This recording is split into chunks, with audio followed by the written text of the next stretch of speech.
আসসালামু আলাইকুম and welcome back to my channel. কেমন আছেন সবাই? আশা করছি সবাই অনেক ভালো আছেন। ছোট বড় সবাই কিন্তু আমরা চিকেনের যে কোনো রেসিপি খেতে ভীষণ পছন্দ করি। আজকে চিকেনের বুকের মাংস দিয়ে কিভাবে সহজেই বিকালের নাস্তা তৈরি করা যায় সেরকম একটা রেসিপি শেয়ার করব। এখানে চিকেনের বুকের মাংস নিয়েছি, তারপরে মাংসগুলোকে কিউব করে কেটে একটু শিলপাটাতে একটু ছেঁচে নিয়েছি। মাংসগুলো কিন্তু ছিঁড়ে যাবে না, তবে একটু নরম হবে।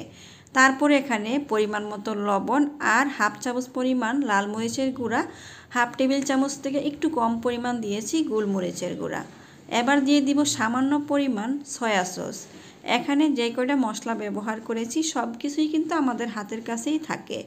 এবার চিকেনগুলোকে ভালোভাবে মশলার সাথে একটু হাত দিয়ে মাখিয়ে নিব।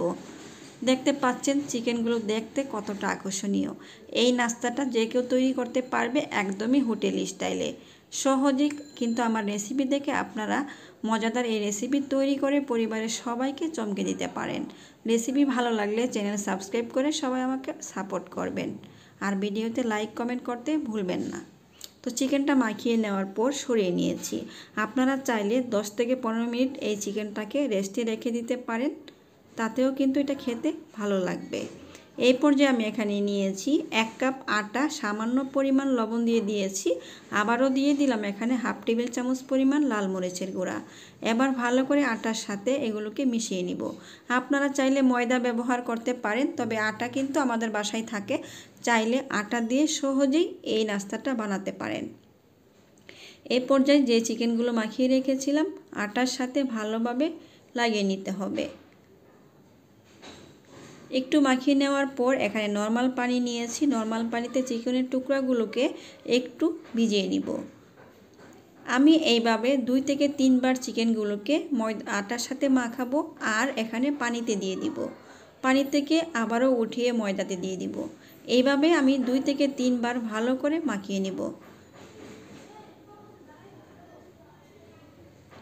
শুধুমাত্র একটা চিকেনের বুকের মাংস দিয়ে আপনারা চাইলে কিন্তু 4 থেকে 5 জনকে এইভাবে নাস্তা তৈরি করে একদমই চমকে দিতে পারেন। আরেকটা সহজ করে দিই, কারণ চিকেনটাকে এভাবে মেখে আপনারা কিন্তু ডিপ ফ্রিজে সংরক্ষণ করতে পারেন, বা নর্মালে 2 থেকে 3 দিনও রেখে দিতে পারেন। তারপরে বের করেই সহজে নাস্তাটা তৈরি করতে পারেন। সেক্ষেত্রে কিন্তু আরও তাড়াতাড়ি হবে। এবার ভালো করে ময়দার সাথে মাখিয়ে নিচ্ছি।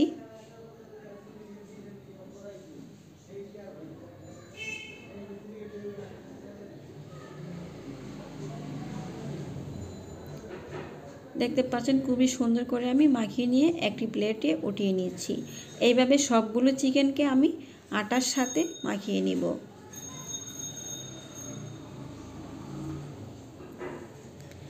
তারপরে এখানে এগুলোকে ভাজার জন্য আমি এখানে কিছুটা তেল গরম করে নিয়েছি। একটি একটি করে চিকেনের টুকরাগুলোকে তেলে দিয়ে দিচ্ছি।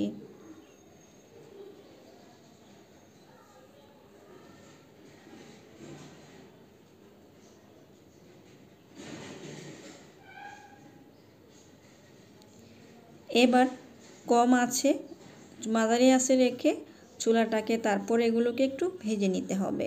চুলার আঁচ খুব বেশি বাড়িয়ে দিলে উপর থেকে কালার আসবে, আর ভিতর থেকে কিন্তু চিকেনটা জুসি হবে না। তাই চুলার আঁচটা অবশ্যই কমিয়ে রাখতে হবে। এই পর্যায়ে আমি এক পাশ উল্টিয়ে দিব। এভাবে আমি দুপাশকে ভালো করে লাল করে ভেজে নিব।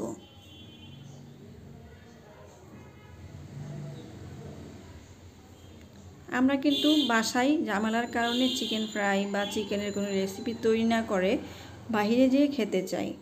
সহজে আপনারা কম খরচে বাসায় এভাবে চিকেনের রেসিপি তৈরি করতে পারেন। এগুলোকে একটু উল্টিয়ে দিয়ে দুপাশ খুব সুন্দর করে লাল করে ভেজে নিতে হবে।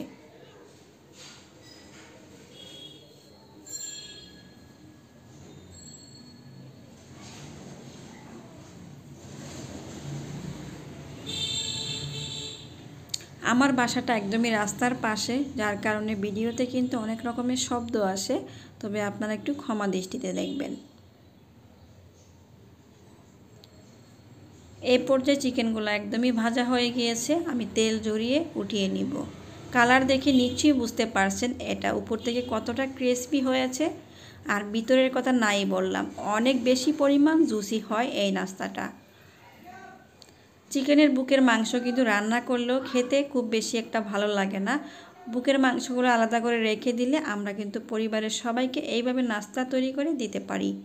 দেখেন একটা বুকের মাংস দিয়ে কতগুলো ফ্রাই হয়েছে।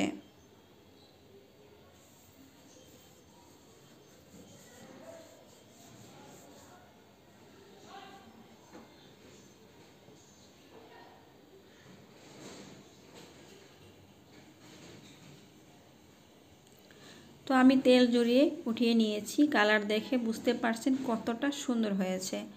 এই পর্যায়ে আমি সসের সাথে পরিবেশন করব মজা মজা চিকেন ফ্রাই।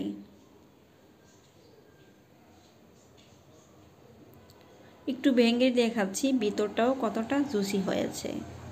অনেকেই বলবে যে আপু রেসিপি তো তৈরি করেছেন, তবে চিকেনের ভিতরটা কেমন হয়েছে সেটা তো দেখালেন না। সেই জন্য একটু ভেঙে শেয়ার করছি। দেখেন কতটা সুন্দর হয়েছে। আপনারা একবার হলে এভাবে ট্রাই করবেন, ঘরে থাকা জিনিস দিয়ে মজাদার নাস্তা তৈরি করে। তো আজকের মতো বিদায় নিচ্ছি, আল্লাহ হাফেজ।